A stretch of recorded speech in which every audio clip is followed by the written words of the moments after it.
Hello, 7th graders. All right, let's continue with probability. Today's lesson has to do with independent events.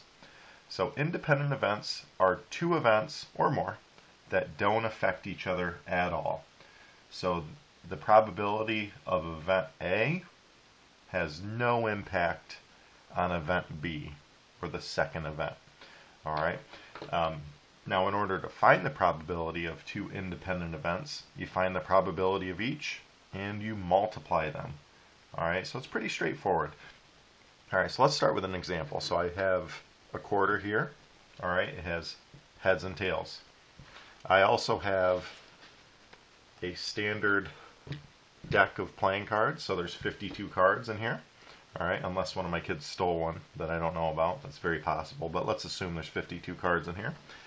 All right, so I want to know what the probability of drawing a 10 is while also flipping a tails.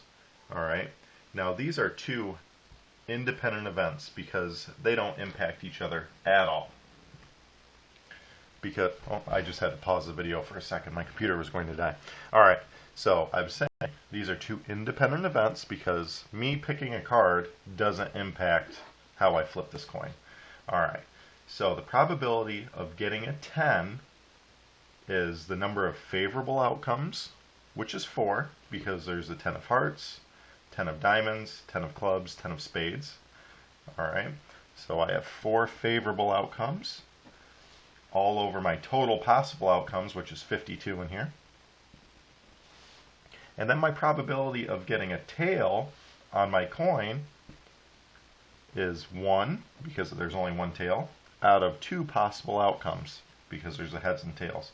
Now to find the probability of getting a 10 and a tail, what I do is I multiply these two theoretical probabilities together. Alright, so back to fractions. When you guys multiply fractions, you just multiply straight across. Alright, numerator times numerator. 4 times 1 is 4. 52 times 2 is 104. All right.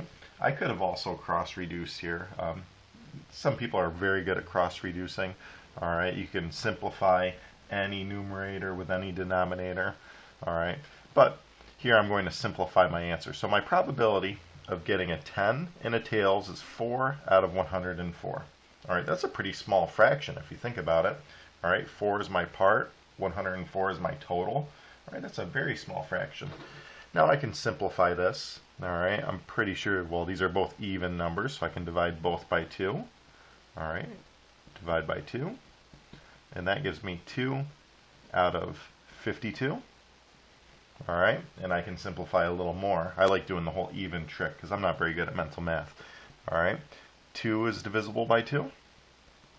52 is also divisible by 2. So that gives me a final probability of 1 out of 52 divided by 2 is 26. All right. So my probability of getting a 10 and a tails is 1 out of 26. That's very small. So remember on last week's videos we talked about things that are impossible, things that are less likely, things that are equally likely, things that are more likely, and things that are certain. This probability is very small, so this is less likely or not likely to happen. It could happen, all right, but it's not that likely.